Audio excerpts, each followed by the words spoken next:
Professor Fulco is the Director of Public Policy and Law Program at Trinity College, where she has taught since 1983. She's taught all sorts of courses in government, constitutional law. She's an expert scholar in so many ways I can't even begin to tell you. She's also been on National Public Radio's programs Where We Live, I think. Frequent guests? Fairly frequent. Depending on the political season. Depending on the election season, Yeah. I would think. Needless to say, we are extremely lucky to have her because she has a long resume. We could spend the entire session talking just about that. I want to thank her personally for coming here.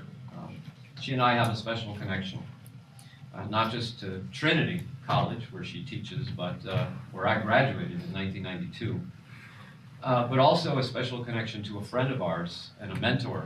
His name was Jack Chatfield. He was a history teacher at Trinity for a very long time. He was very politically active. He actually joined the Student Nonviolent Coordinating Committee in the early 60s and went down south and risked life and limb to be part of a cause bigger than him. And we admired him very greatly. He passed away in 2014, but the inspiration that he gave so many people, I can't even begin to tell you, is enormous. It's because of him, in fact, that I teach history. And I can only hope to accomplish just a small portion of what he did for my students, absolutely. So I wanted to mention his name. If there was one person who was an example of civility, it was Jack Chatfield. The man knew how to speak to people in a cordial and kind way, respectful all the time, regardless of what political affiliation people had. He was just impressive all around. Trinity College and Jack Chatfield made me fall in love with history and with Abraham Lincoln. I can't go at these presentations without mentioning Lincoln. He's my hero. Lincoln stood as the embodiment of civility. In the nation's worst hour and most divisive state, he appealed to, as he put it, the better angels of our nature to heal the Civil War's wounds. His second inaugural address is the absolute best inaugural of any American president. The last part of it speaks with malice towards none, and those are words to live by. And this was at a time when the nation was hopelessly divided between North and South, and that's the time that Lincoln spoke about reaching out to the other side and bringing everyone back into the harmony of this country. Today, by contrast, even the most trivial matters seem to ignite a fury of epithets and insults. Our politics has shifted to the extremes, it seems. When our civil discourse breaks down like this, it causes great injury beyond, I think, what any one of us individually can ascertain. It really has harmed us in a variety of ways.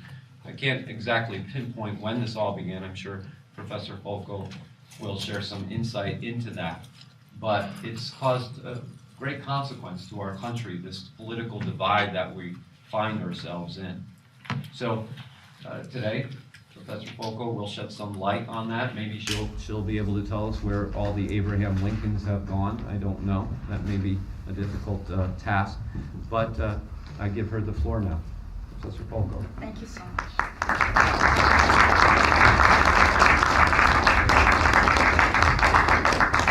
Greetings.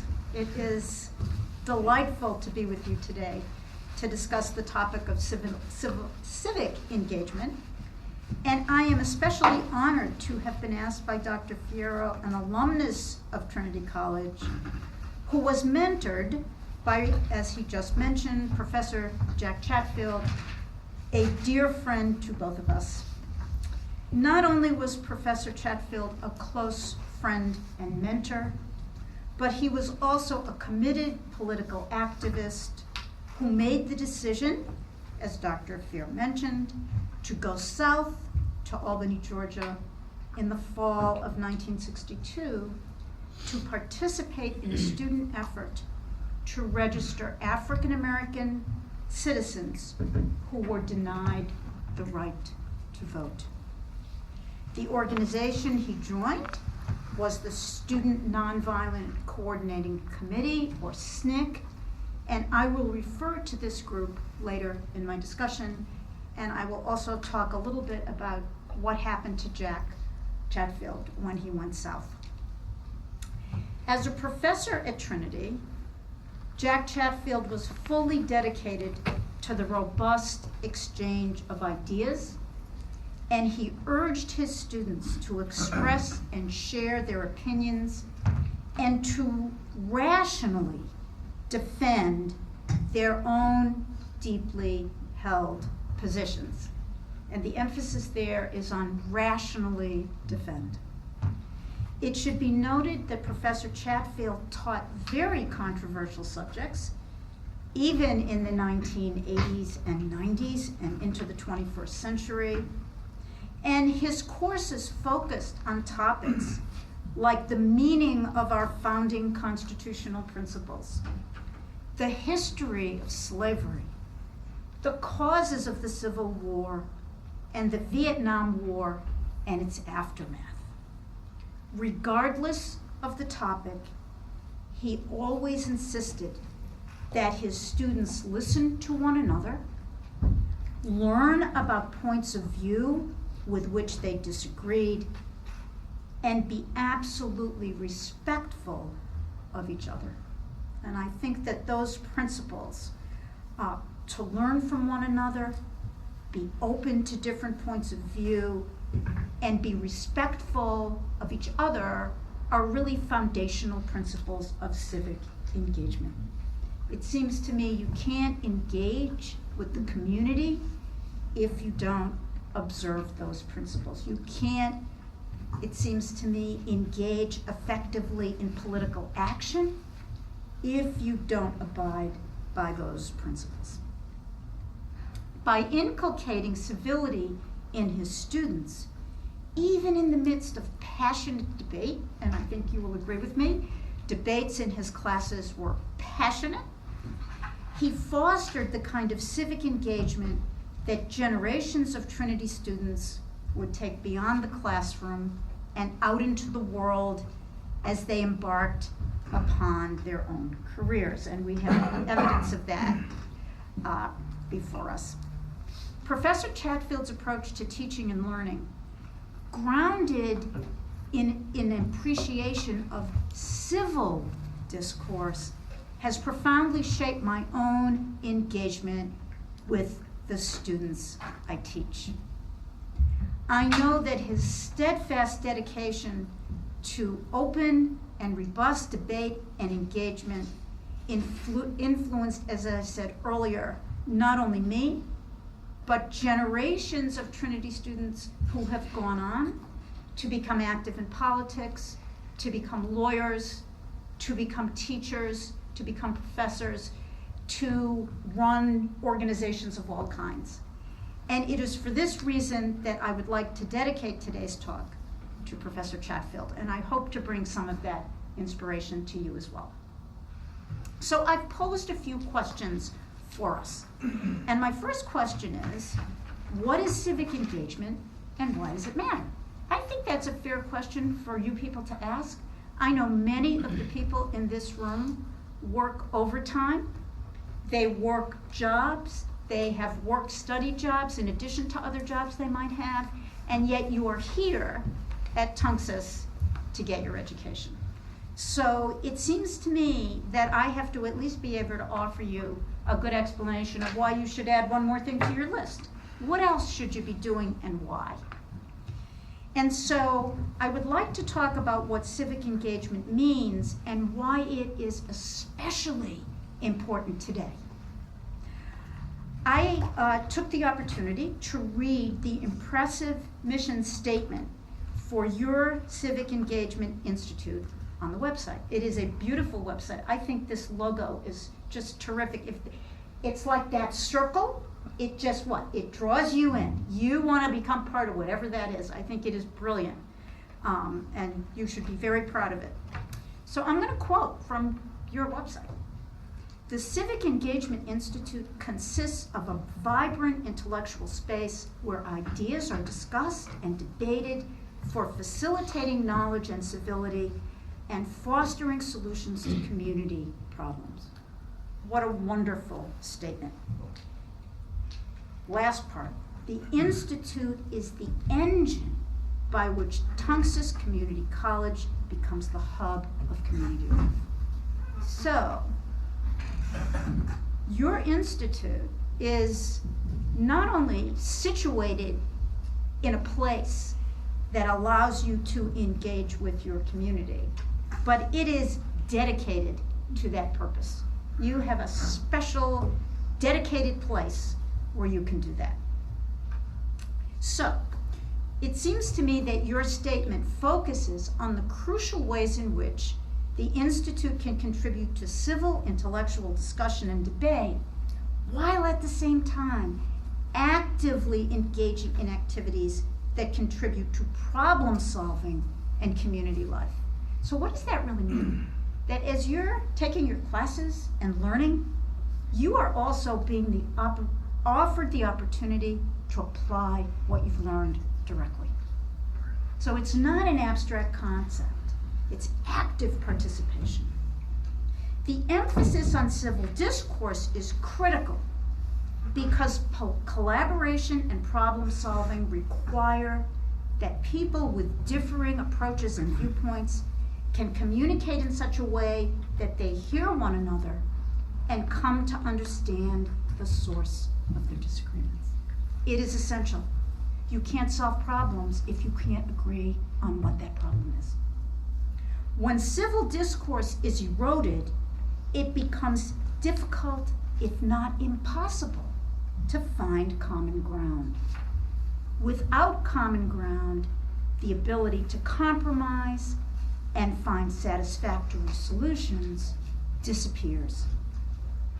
I will argue that nationally, America is currently immersed in a toxic political environment in which even the effort to find common ground among our two major political parties, the Democrats and the Republicans, is viewed by some as evidence of a failure to support their party's cause, or even worse, a betrayal of political loyalties. So what does that mean? That for some, to engage with the other side means you're a traitor. We need to talk about that. So let's take a moment to try to understand some of the causes of the situation we find ourselves in today. And I assume that many of you in the class will agree that our current political environment certainly leaves room for improvement, that there are things that could be done better. Anybody disagree with that premise? I'm happy to argue with you, but most of you agree? Okay, then let's get going. My second question is, what got us here? Why are we in this situation? What happened? So I want to talk about a couple of factors that contribute to the problem that we face today. And I'm going to focus primarily on political parties and elections so that we can understand why we are in this situation, which I think seems almost intractable in certain ways. We get frustrated. We feel like things aren't going to change. It's just escalating. So let's try to understand. Over the course, I would say, of the past 5 decades, our political parties have been transformed in profound ways. Our two major political parties have become less like big tents that welcomed a broad range of political views and perspectives, and instead they have become defined much more narrowly and divided along clear and sometimes rigid ideological lines. In other words, we'll talk about this, the idea of a political party as an organization that welcomed a variety of points of view has receded into the background, and increasingly, and I think you mentioned this as well, we see that we've got extremists defining the arguments and the debates, or at least people who are more on the extreme end. moderates have moved away, and indeed moderates, and sometimes in both parties, again, are regarded as unwelcome under the two main political party banners. So I want to give you a little bit of history here to help you understand, and I'm going to go back to 1964. Because in 1964, then President Lyndon Baines Johnson predicted to one of his aides after the passage of the Civil Rights Act that the southern states that compromised the old Confederacy and had formerly voted solidly for Democrats would switch parties and now come to vote in a solidly Republican way. In other words, what?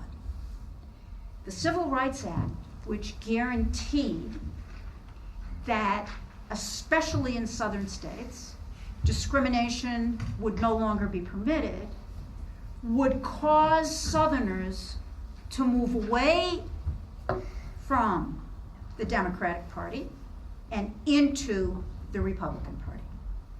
His prediction was prescient. If we look at the map of the 1964 election, among the southern states, only Florida voted for the Republican candidate.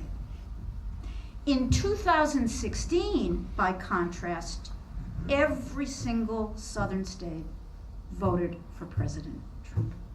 So you've had a complete transformation and switch. The South was solidly Republican for so long, and this comes back again to something that Dr. Feer mentioned, due to the policies of the party during Reconstruction, when the important 13th, 14th, and 15th Amendments were passed, and policies to aid the former slaves were put in place. The Democrats opposed all of these changes and policies. So if we go back to the Civil War, what will we find? It was the then Republican Party that actually passed the legislation, okay, that made it possible for former slaves to become free and to gain rights that they had not previously held. The Democratic Party, on the other hand, opposed these laws. Okay, so if we look at the really solid South, and this is 64, Right. what do we see? We see those states, right? Can everybody see them? Now, interestingly, you might look at Texas and say, why Texas? And I should actually have mentioned Texas. Does anybody know why Texas voted Democratic? Yes. Lyndon Johnson is from Texas. Beautiful. You are already engaged. Thank you very much. Terrific. What is your name? Joe. Joe. Terrific answer. And that's because Lyndon Johnson was from Texas. So it was unlikely, since he had been elected so many times as both a representative and a senator, that he would not receive those votes. Now, if you look also, you can see that going up, Arkansas, Tennessee, North Carolina, and Virginia, those states which were part of the Confederacy, also voted Democratic. But these most solidly, how shall I call it, slave-owning states in the South voted for, as you can see, the Democrat. What happens now if we look at this is really helpful. 2016. 2016.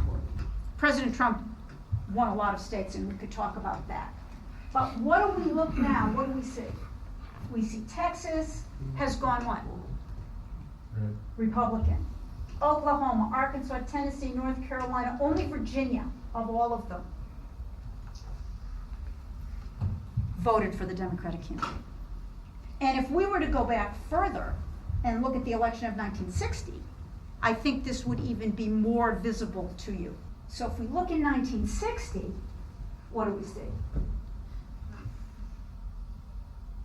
You can see that Mississippi and part of Alabama, right, were voted for an independent Southern, but that if you look again, only Florida was outside, right? Florida, and if you want to look at Tennessee and Virginia. But these solid states, especially what, South Carolina, Georgia, right, Mississippi, Louisiana, Texas, how did they vote? They voted Democratic. So this is important for us to understand.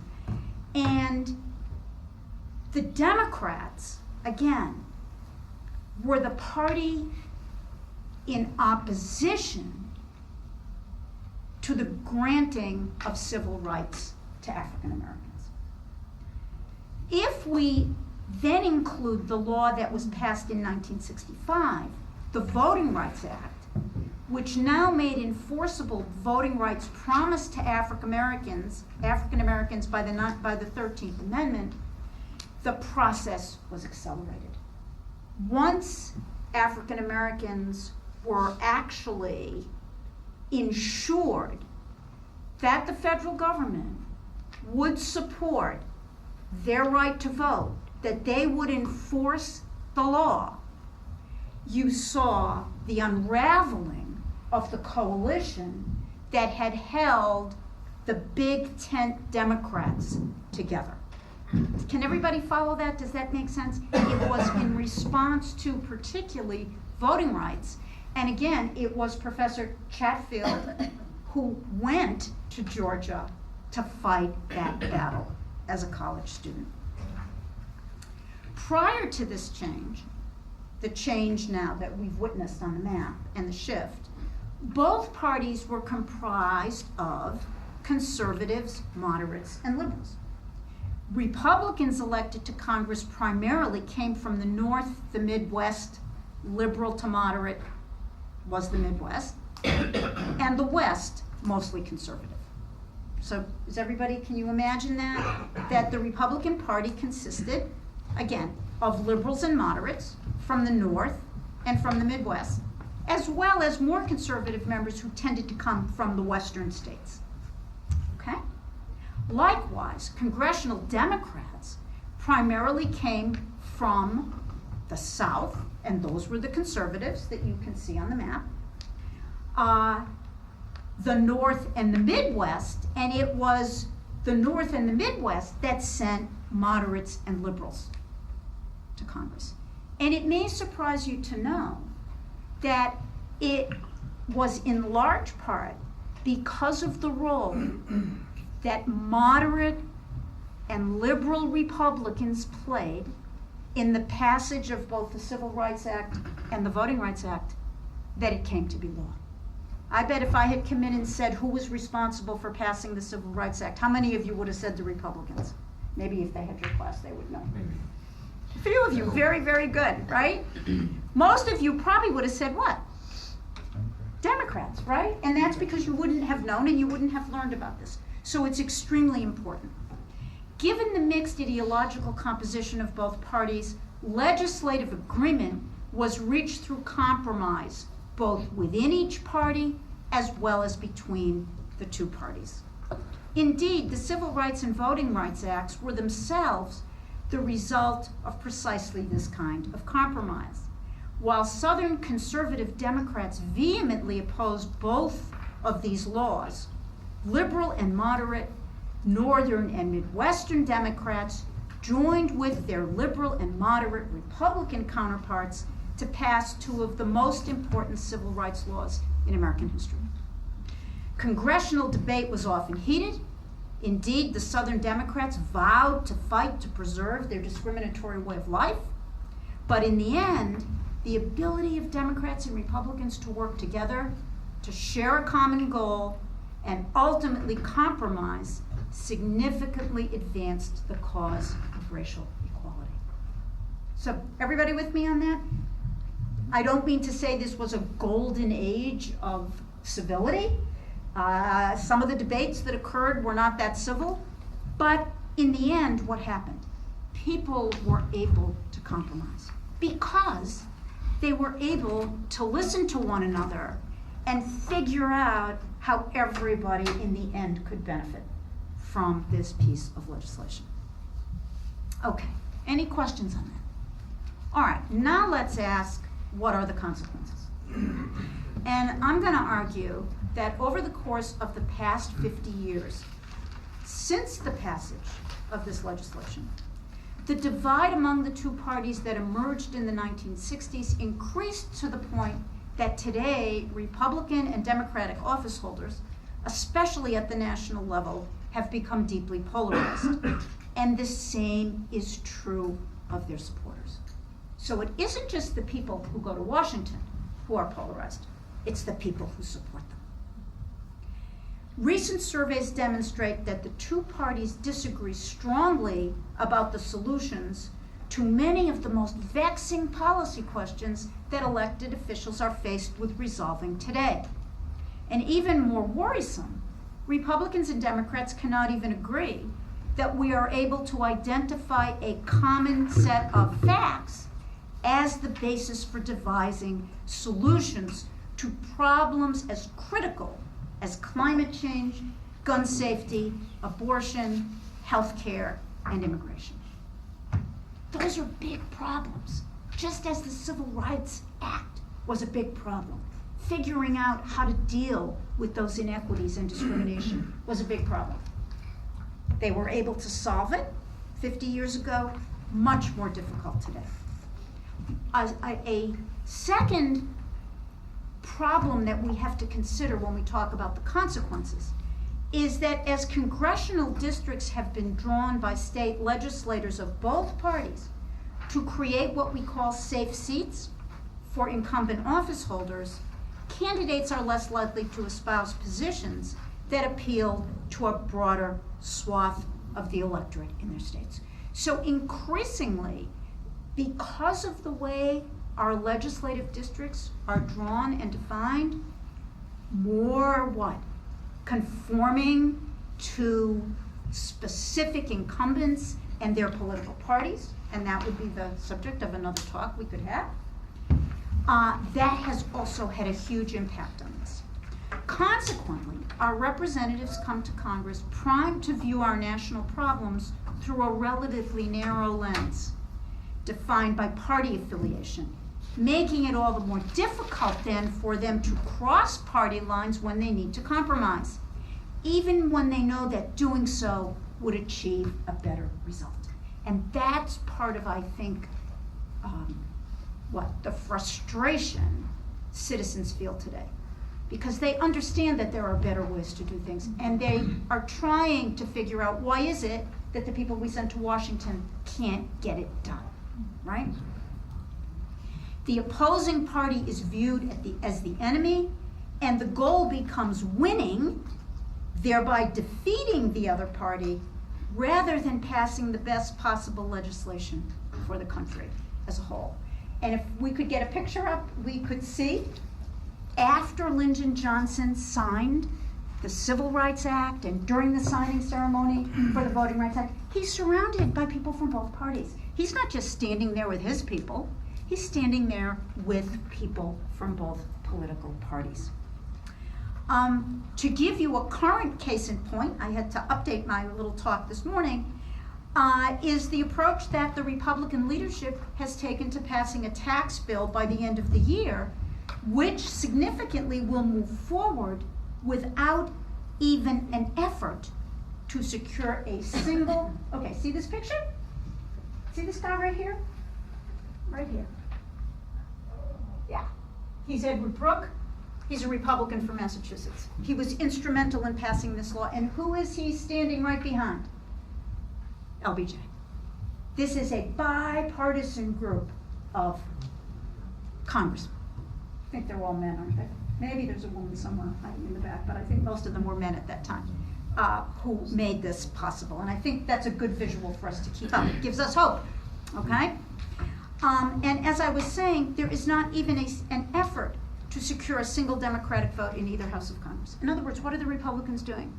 They have put in place a process that allows them to pass tax reform that doesn't even require that they reach out to the other side. In fact, they say so. And they say so without any sense of shame or any concession to the fact that this could be problematic.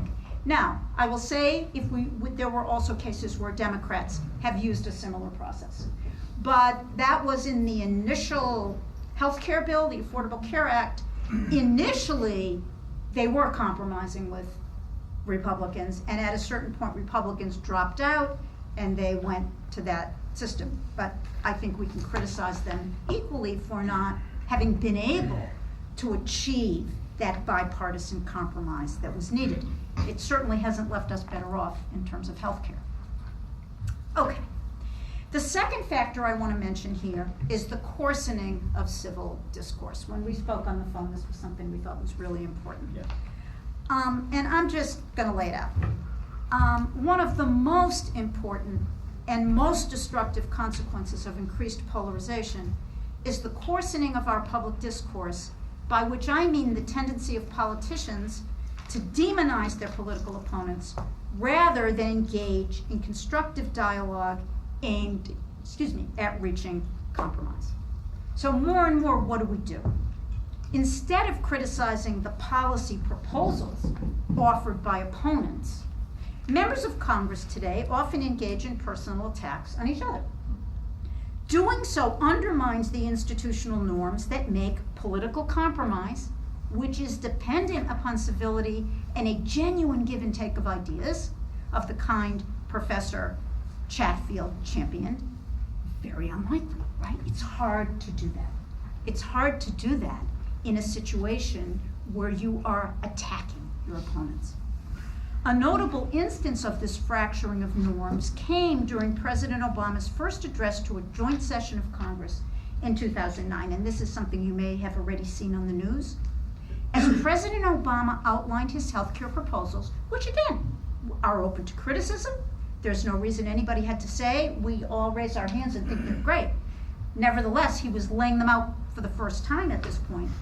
Republican Joe Wilson from North Carolina shouted out, quote, "You lie," right on the floor. I don't know if any of you have ever seen this. It's on YouTube. You could see it. It's worth looking at. And although Representative Wilson was reprimanded by the House of Representatives because he went against the norms, there are norms about how you behave on the floor when the president is presenting a joint address, he was nevertheless reelected twice by large margins, indicating that his actions were applauded by his own constituents. That's the moment he spoke those words, right there.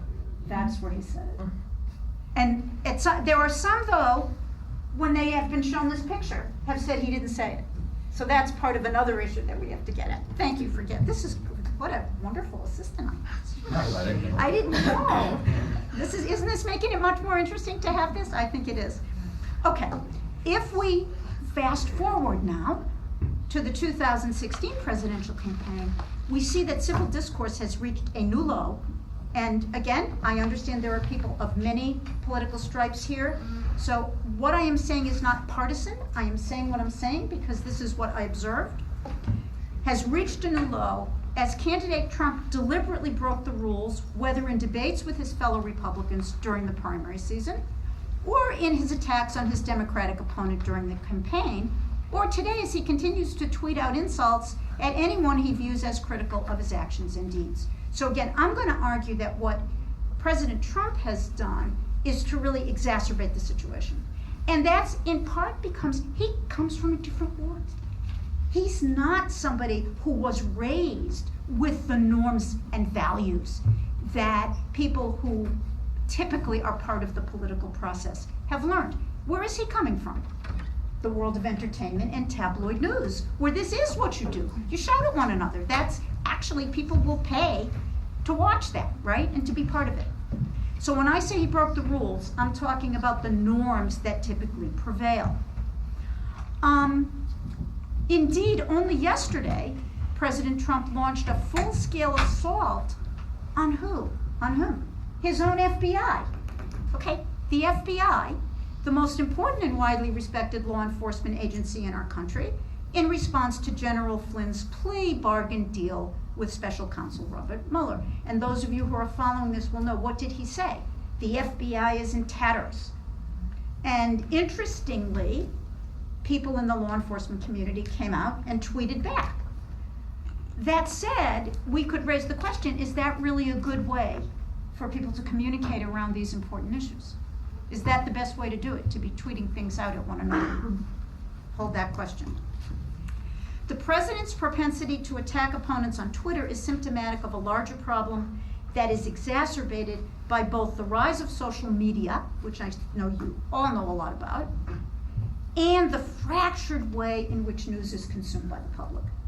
While social media creates instant connections between people who in previous eras were not even aware that they shared ideas in common, platforms like Twitter, Instagram, and Facebook also allow for instantaneous reactions and responses that may not be grounded in solid factual evidence, and it may ultimately be what? Simply impulsive kinds of reactions to a situation. Furthermore, as illustrated by the president's use of Twitter, and I think this is really what is so important, complex issues that require serious debate and deliberation can be reduced to attacks on individuals, or even more seriously, asserted without any basis in fact. These are complicated issues, including North Korea, which I haven't even mentioned as an example of tweeting things out. This is not like, what? Like you're playing a video game. This is serious. This is international relations and politics. Yesterday, the president tweeted, after years of Comey, this is a quote, with the phony and dishonest investigation and more running the FBI, its reputation is in tatters, worst in history. Again, the FBI, it's an important organization. We need to think about that. And even the fact that you had people responding to it, that doesn't improve the dialogue. That doesn't help people come to some sort of resolution around the real issues. And indeed, following the series of tweets, Senator Lindsey Graham from South Carolina, who sees himself as what? A friend of this president, a supporter of this president, warned the president that he needed to be very careful. And this is his quote: "You tweet and comment regarding ongoing criminal investigations at your own peril. I'd be careful if I were you, Mr. President. I'd watch this," Graham said. So this is now a member of his own party. And the reason I'm mentioning this is because I want to demonstrate to you that even people within the president's own party are concerned about what? Debating these kinds of matters in this way. It should also be noted that the decline of civil discourse is amplified by cable TV outlets and talk radio shows that target viewers or listeners who already agree with the point of view expressed. Research confirms that over the past few decades, Americans tend to receive their news and information from sources they perceive to support their own point of view, rather than from news sources with which they disagree, or even from what we might regard as neutral news sources. And I think this is so important. And if any of you are interested in communication and this kind of thing, this would be a great project for you to work on at your Civic Engagement Institute. This would just be fabulous.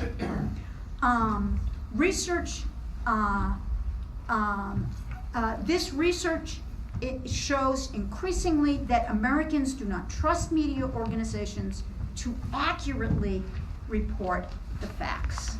And I think, although Democrats, I've got a little survey here, Democrats are more supportive of the news media than Republicans really do not trust the news media, with the exception of Fox News. They don't trust the news media, but even Democrats have really decreased their trust. And if we can't trust the news media, how can we have informed discussions and solve problems, right? And what I mean by the news media, where is it that we get information about what's happening in the world? We can't be present in every hearing in Congress. We have to be able to trust that there are some sources that provide this information. Okay, final factor here. Legislative paralysis and the failure to do the work of government. So, as we understand the relationship between all of the factors I've already discussed, A final and central consequence of the decline in civil discourse is the current state of legislative paralysis at the national level on so many vital issues. So it isn't just that people that they disagree and they're yelling at each other. Is that what? They're not doing their jobs. Okay? In some cases, the inability to compromise means that Congress will fail to address a pressing national problem, as we see in the example of the failed effort to pass gun safety laws in the wake of the Sandy Hook school shootings. Now, everyone's here is familiar with that, right? In fact, the bill that was introduced was never addressed in the Republican-controlled House of Representatives, and it did not achieve the 60-vote majority in the Senate it needed to avoid a filibuster or stopping the law altogether. Many Americans wondered, if we cannot pass common sense gun safety laws after the massacre of elementary school children, can we ever find a solution? Can we ever begin to deal with this problem? And as many of you know, our own Senator Chris Murphy, along with several Sandy Hook parents, has led an ongoing effort to coerce Congress to take action. They have not yet been entirely successful, but again, how many of you are familiar with Senator Murphy in the state? You know that this is something that he does.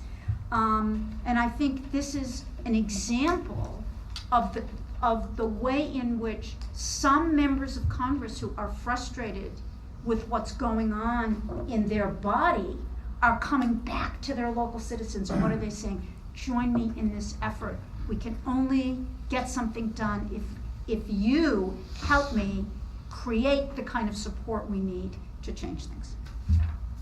Congress is unable to even address other urgent issues like climate change, the solvency and Social Security and Medicare funds, healthcare reform, or immigration policy. The longer these matters remain unsolved, the more difficult it becomes to find workable solutions. Furthermore, citizens become more frustrated that issues that matter to them are not taken up by their representatives, which in turn causes them to turn away from political activity or voting in the belief that neither their voices nor their votes really matter. And I'm not going to ask you to raise your hands, but I bet there are some of you in this room who have had that feeling. Okay, so that's the bad news. You ready for some good news? Yeah, I do so. Okay. Because I'm here to give you some good news. So, last part of my talk, what is to be done? While my assessment of our current situation may sound bleak, I intend to conclude my remarks on an upbeat note, because I believe that students like you are poised and already willing to get involved in your communities. The fact that you even came today, even if some professor gave you extra credit or whatever it is, you're still sitting in this room instead of doing something else. And that's not nothing, that's something. That you are already willing to get involved in your communities, speak your minds, join a political movement or campaign. These things matter. We have evidence, and this is again subject for another talk, that your generation is highly concerned about many of the issues I discussed earlier, and that you are motivated to take action. I can give you an example from my own experience. I have Trinity students who seek out Senator Murphy's internship opportunities precisely because of the issues that he's working on, whether it's foreign policy or gun safety. They want to work for him because they care about those issues, not because they love Senator Murphy, right? It's the issues that are drawing them to him. Your own Civic Engagement Institutes affords you numerous opportunities to become involved locally and to become educated about how you can actively participate in a project or cause and make a real difference. And I know that your generation wants to make a real difference. I applaud all of you here at Tunxis for creating such a vibrant program for students. As I thought about how to close my comments today, I was truly inspired again by my colleague, Professor Chatfield, who made the life-changing decision in the summer of 1962 to do something he had really never thought about doing until he made that decision. And I want to share his story with you because I think it will help you understand what we can do, even if we're feeling frustrated and disempowered. In the spring of his sophomore year at Trinity, Professor Chatfield's roommate left the college to participate in the Student Nonviolent Coordinating Committee, I'm going to call it SNCC, SNCC, voter registration activities in the deep, deep South. After learning more about his friend's work, Professor Chatfield also decided that he would take a leave from Trinity to become involved in voter registration work that he believed to be both a political, and this is really important, and a moral necessity. The two were intertwined for him. It was a moral thing. It wasn't just, this is going to advance my interests. It was, this is the right thing to do. This is the thing I have to do. Okay. He left for Albany, Georgia, in Terrell County, a place noted for its overt racially discriminatory practices and for its violence directed against those seeking to bring about change. And remember now, 62, when did we say the Civil Rights Act was passed? 64. When was the Voting Rights passed? 65. So Professor Chatfield was there before this legislation was passed. All right, you ready for this? On his second day in Albany, Georgia, Professor Chatfield became a victim of a violent attack at the home in which he was staying. Local residents, learning of the arrival of white northern SNCC workers, students, who were working hand in hand with African Americans in town, drove by in a car and shot through the windows of the home. Professor Chatfield was shot in the arm. Fortunately, he was not critically wounded, and he bore the scars from that wound for the rest of his life. He never talked about it, but he had scars on his arm, and he sometimes wore a short-sleeved shirt, and you could see he never talked about it. But if you asked him, he would tell you what that was about. So he didn't like to talk about it, but it's clear that it affected him deeply. Rather than fleeing to the safety of his home back north, Professor Chatfield further committed himself to nonviolent protest and the SNCC voter registration work. It was a moral commitment for him. 55 years ago, in November of 1962, Professor Chatfield was arrested in Albany, Georgia for, and I want you to listen carefully, talking with demonstrators who wore t-shirts with the words, quote, "Don't buy downtown or midtown." He wasn't protesting. He was talking with them. Typical Chatfield, he was probably writing a report, a news report to send back home. He was talking with them. He was charged, this was what he was charged with, by the police officers in Albany, Georgia. Charged with, quote, accosting young Negro girls and refusing to give information when approached by the arresting officer. He served 6 days in jail before being released on bond and was sentenced to a 60-day term, which was later appealed. And actually, I do not any longer remember how much he actually served. I will find out and get back to you on that. Professor Chatfield witnessed extraordinary events in his time in Georgia, including the burning of a local African American church, and there are photographs of that even today that I brought to your professor so he could see. Professor Chatfield returned to Trinity for the new academic year in 1963 and continued his active involvement in the civil rights movement by writing articles for Trinity's newspaper, The Tripod. He recounted his own experiences, wrote opinion pieces about events in the South in the days before the passage of the Civil Rights Act. And again, this is even before he knew that there would be a Civil Rights Act that would be taken up by Congress. And that Civil Rights Act has informed much of my discussion with you today. We can now better understand that Professor Chatfield's commitment to civil discourse, civil engagement, and honest, respectful debate grew out of his own participation in the civil rights movement as a young man your age. I know everybody here is not his age, and I respect that. But many of you are that age. It shaped his approach to teaching, and his students and colleagues alike were moved by the deep, authentic sense of moral integrity that guided him as a teacher, mentor, and advisor. I hope that you will be inspired by Professor Chatfield's story and become involved with a cause or project that allows you to engage with the community around you. Don't be distracted by the political rancor of the present moment. By engaging, not only will you feel empowered, but you will become part of the process that keeps our democracy vibrant and alive. Thank you for having me, and I'm happy to take your questions. I'm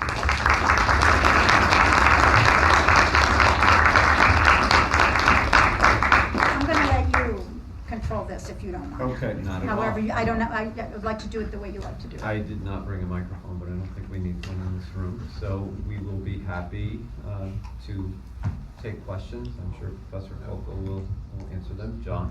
So earlier you mentioned Lindsey Graham. He's been insanely critical of Trump this entire time. I think that's kind of a problem, because he bragged about not voting for him and about how he hasn't voted for anyone that has won since Bush. Great question. Great I question. don't know where the question part is. Okay, I hear your question. I think what do you want to pose to your friends? Do you think it's, personally, I think it's really, really bad that Congress members are taking time to be petty and insult each other. And I just want your opinion on that. Okay, because I think you're saying two different things that are really important. One is, why would someone who is so critical of the president and of his own party nevertheless continue to support him, right? I think that's the question that's confusing you, right?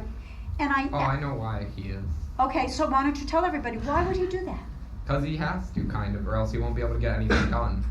He won't be able to pass any of the bills he cares about. So what does that mean? That there are actually things on his agenda that Republicans now understand that because they control all three branches of government, at least some of these policies they may be able to get enacted, right, because Trump is president, and if they criticize Trump, then they won't be able to pass their policies. But what he is also doing, because previously in his career, Lindsey Graham was known as somebody who was intensely partisan. In other words, he was a Republican. He was as red as you could get on that map. But he often would cross the aisle to work with Democrats. And so, in a way, you can see the sort of the corrosion of civility. What your question demonstrates to me is this is how civility and the norms of the institutions are corroded. Because now the only way for him to get what he wants is to do what? Is to kind of follow whatever that party line is. So even if he's critical of Trump on the outside and says, don't tweet, when it comes to the actual making of the policy, he will not rock the boat and say, I won't do this unless we include the Democrats. We can't just do this in a single party way. It's him and Jeff Flake that have done it the most. Very good, you're very well informed. I think it underscores that, just to reiterate what you're saying, Republicans find themselves in the very awkward position of having to support a president they don't like, and they're not quite sure which way to go with that, because they have an agenda, they have to appeal to their constituents. And part of what they don't like, Flake, McCain, Graham, if you know who these Republicans are, what's part of what they don't like? The complete blowing through all the boundaries of civility. That's what they're upset about, is the kind of, manic talk that they believe, they understand that it is eroding the institutions in which they have spent their own lives. So this is a very profound point and question. Did I answer your question? Yeah. Okay, because tell me if I didn't. No, you're good. Good, You answered it. Thank you. Yes? I got a question or a comment or something. Or something. As much as I don't like Trump, and actually I liked Obama better than Trump, but what happens when one party locks out, this is my opinion, I think, when one party locks out the other party, it's going to be, the pendulum's gonna swing here, and then it's gonna swing here, and then it's gonna swing here, and it's gonna swing back, and there's never, the majority party that gets in is the one that's gonna do the work. Okay, And I just want to comment, I'm old enough to remember Ronald Reagan and Reaganomics, and beyond that too, but the thing is that when Reagan got in, people didn't like him, the media didn't like him, but he had a way of dealing with the media that is refined Trumpism. And I think that the problem, as I see it, is that when you talk about breaking stalemate, you can't have Schumer on the one hand saying, I'm going to be opposition, period. That's totally ridiculous. And you can't have Trump on the other hand lock out the Democrats. That's totally ridiculous too. okay, so if I could just offer a little, I understand what you're saying and I don't disagree. Let me just say a couple words about Reagan and then we'll come back to the moment. The last time in the 1980s when we passed a major tax reform kind of bill, I'm not sure this is reform, it's certainly tax cuts. Okay, Tax cuts, we can debate yeah. whether it's reform. Maybe. The Democrats were part of that process from top to bottom. Right, O'Neill was there. They were not locked out. They were included. And that's one of the reasons that you got a bipartisan result. So there were some things in that bill that what? Satisfied Republicans. There were other things that satisfied Democrats. That was the nature of the compromise. And they had 10 months, Right. that's almost a whole year of what? Hearings, debates, discussions. They were open. What I'm trying to talk about here is that as civility subsides, recedes, and as this kind of hyper partisanship takes hold, it is no longer possible to engage in that process. I agree. And so it seems to me what we want to try to understand is how does this change over time? And again, there are many factors. And I am by no means saying the Democrats were not, didn't try to pass the bills that they believed in. But if you look back at that health care bill, whether you like it or you hate it and you think Obamacare is the worst thing, since the devil, it doesn't matter. The fact of the matter is they had open processes. They had hearings. I heard them because it was my job to listen. And I think what's happened now in this moment is that the partisanship is at such a pitch that the Republicans are willing to simply shred the last vestiges of the kind of processes and procedures that actually allow for civil discourse. Because there were no hearings. There was not a single public hearing on the largest tax bill that's ever been passed in American history. And so when I talk about the norms being eroded, part of what is normative is the process by which we get things done in Congress. Can I add something though? But that's up to you. Very quick. All right, one last thing, just one last thing. The Congresswoman from San Francisco, when that insurance package Are went you through. referring to Nancy Pelosi? Yeah, Nancy Okay. Pelosi, I'm sorry. No, I just. I mean, Audience. senility sets in, But when that insurance package was passed, Pelosi said, "Well, I'll read it. You can read it after we pass it." That was in the I don't want to, I'll be happy to talk to you afterwards. That's fine, no problem, Because no problem. what I'm saying is for the many months before that, there were Republicans who were supporting it. I mean, the history of it is you had Republican co-sponsors until a certain point. Right. Once those people dropped out, then you went to the bad process. That's what I would say. Incidentally, you mentioned Tip O'Neill as well. He worked with Ronald Reagan. Tip O'Neill, for those of you who don't know, Thomas Tip O'Neill was the House Speaker, the leader of the House in the 80s. And We he could use a and Tip Ronald O'Neill Reagan today. would have lunch at least once a Yes. week together, and I can't imagine a situation in which two very powerful members of opposite parties would sit down Would and have have lunch, lunch together. right, and we could say a lot about Reagan. Reagan was a very skilled politician. Yeah. Other questions? Yes. Just a comment. Just a comment. So I think that everything that we talked about, the comments from the audience, we're at a perfect storm right now. And I come from a communications background, and I've often talked to Dr. Fierro that right now, this is transcendent politics. And we'll be talking about this presidency as a case study in communications. Because I think that, we have someone in the presidency that's unlike anyone before. And our form of communication and our immediacy has changed. So we've never been accustomed to something happens and immediately from the source, we get a tweet.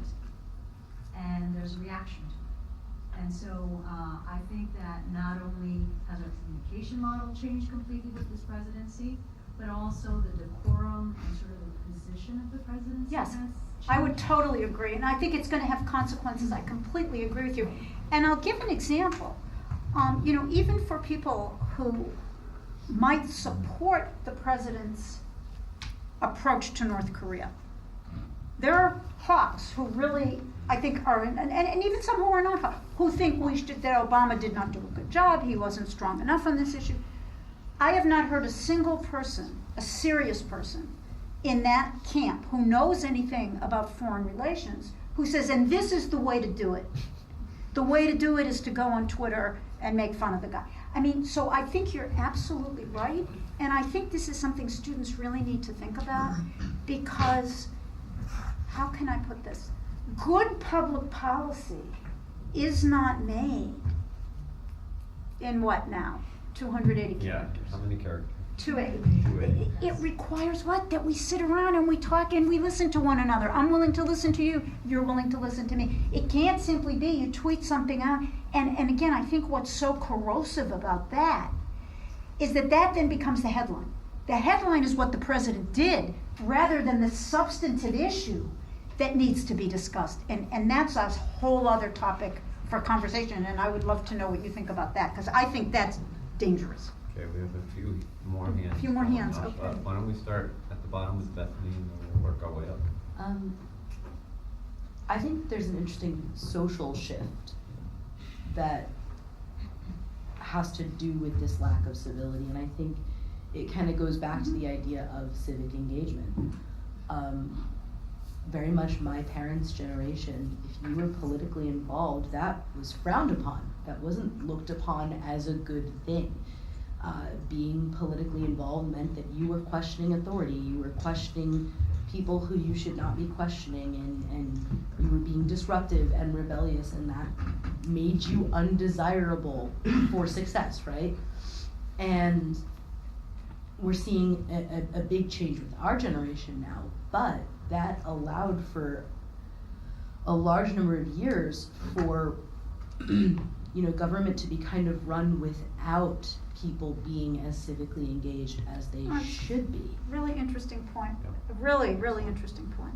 And I think we have a duty, you were talking about news media. So many people, they passively absorb their news.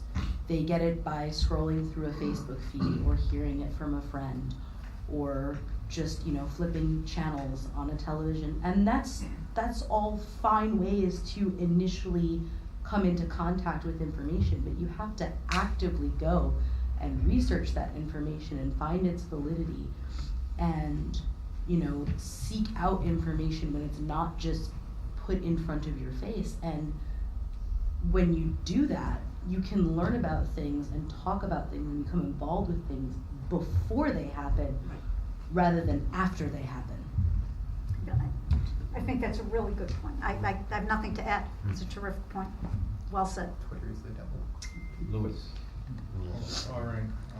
It seems like often what's happening with the election of presidents around now, at least.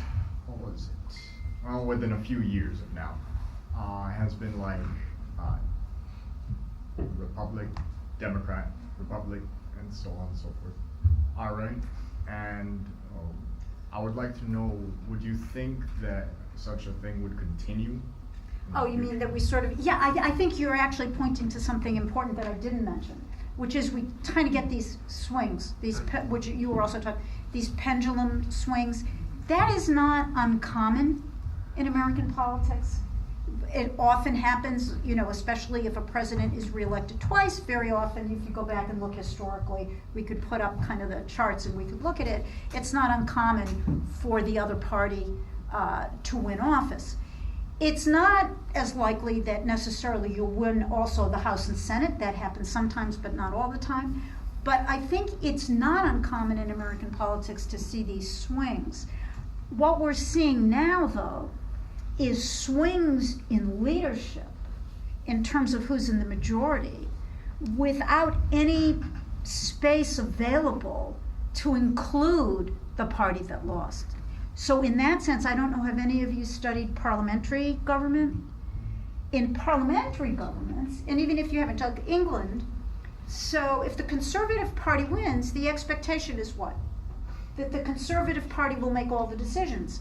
And if the Liberal Party is the losing party, nobody expects them to be involved in decision making. Their job is to be the opposition. Their job is to point out all the weaknesses in the ruling party's policies and then convince the voters next time that they're the ones. Our system is not structured that way. Our system, if you read the Federalist Papers, if you read our founding documents, the idea was that there would be deliberation. It was deliberately not designed as a parliamentary system where you had winners and losers. In fact, what was the wish of the founding fathers? One of their great wishes, that there would be no political parties in America. So I think that's a very, again, terrific point you made. Very, too many questions. We only have a few minutes left. Okay, Joe, very quickly, and then we'll work our way up. How much? 3 more questions. I'll stay for a minute if that helps. That would be fine, sure. How much of the vitriol and public discourse do you think is caused by the impersonal nature of social media? Great point, and I'm going to defer to the expert in the room on that. We're a professor. I don't know if you heard the I'm question. sorry, no, I was collecting. Why don't you direct? Because I think you're. How much of the vitriol in public political discourse do you think is caused by the impersonal nature of social media?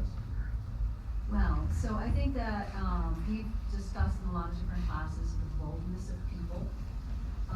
For example, Facebook, we all know that we can make friends on Facebook, but we can also what? What's the reverse? Not make enemies, but unfriend someone. Going back to a time where Facebook didn't exist, I can probably take a survey among people who were around before social media. You wouldn't walk up to people and say, I'm unfriending you, and walk away. So there's a kind of boldness that has kind of emerged, Right. and I think that there's no limit. I think we're getting more and more bold about it. Right. And the discourse is happening in cyberspace rather than face to face. And that's kind of an interesting dynamic, because it's almost like you have this persona online. And also that you have a false sense of what the world is really like. In other Right. words, if you're only communicating with like-minded people, Yes. and there are lots of people communicating, you can get the sense that what you believe is huge. It may not really be the case. So again, I think that's extremely important. I think social media is both a symptom and a cause Yeah. of where we are. Exactly. A symptom in the sense that, our society with the technological changes that have happened throughout the 20th century, it's sped up, and we expect to know everything in short sound bites, and social media just contributes to that. But on the other hand, social media, as Professor Fulco said, has exacerbated the problem to the point where we think we know the truth in 280 characters. And the other thing is, social media just brings us apart. It allows us to go to our respective corners and fight it out. Name calling, epithets, and that's just faculty members, by the way. Really. Yeah, but I do Even faculty members. that it is both a cause and a symptom, but if you think of it, that's like the ultimate way of not hearing or listening, right? Is that you're just shouting stuff out on social media. Absolutely. Okay, so yes. Just kind of coming a little away from what we discussed, but I still think it's somewhat in. Then let's hear it. Yeah. Yeah, come on. Well, sexual assault is like a huge issue today, and I don't understand how we can allow Matt Lauer, a news anchor, get terminated from his job, while President Trump and other leaders have been caught on camera during the election, even sexually assaulting women. Or including saying his- they had. Including his own daughter, and how we can allow him to lead our country. Okay, short answer, that news organizations have a different constituency to answer to.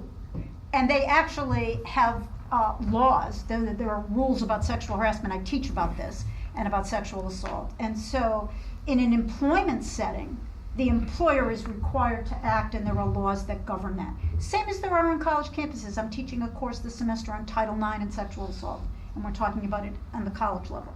But to answer your question, the fact of the matter is that he's denying it. He will continue to deny it, and there is, I think there may only be one of his accusers who even can still, I think there's one case that has gone forward because of the statute of limitations and so forth. But we have accusations in Congress, and we don't have a process by which we can remove some of those people either. So, and I'm going to say this to you as somebody who teaches this stuff and who lives and breathes this. You happen to get me on another subject I'm passionate about. It is absolutely outrageous, okay, that Tunxis has to have a policy on sexual assault for both employees and students and staff and everybody, and that the United States Congress didn't have one. It's insane. It's wrong. It's corrupt. It will be changed. This will change things. Great question also. Go ahead, you guys are good. Mohammed. It's like kind of an opinion but a question at the same time. I'm like a guy for the people. I believe like what the people want, what the people should get. But I feel like the government, isn't the government based on the people, like government's supposed to do and help the people out? But it feels like the government is not doing its job. It feels like there's more conflict inside the government and against the people than rather helping out the people. I would say at this moment, at the national level, you are making a really good point, in part because of some of the things I discussed. But also, like, I feel like we're going back, like, I take Western civilization with President Pharaoh. How, like, back then, kingdoms and, like, politicians failed because, like, war countries happened against each other. I feel like we're going back in history, that the government is fighting the people rather than figuring out solutions. Point well taken. I would say, though, if you're looking for some bright spots, you can sometimes look at state and local governments in various places that are really making the effort. And I would argue if you're going to get involved, that can be a really good place to get involved where you can really make a difference, is to get involved. But at the national level, I can't disagree with you. Okay. Do you have a quick question, Bethany? We're almost out of time. Go ahead. Yeah. I think there's one thing that really needs to be addressed if we're going to be able to talk civilly about politics, and it's that there are two versions of politics. There is the one version that is business, and it is often viewed as a game with teams and winners and losers and sides, and then there is this other version that is very real and very vital to the survival of everybody.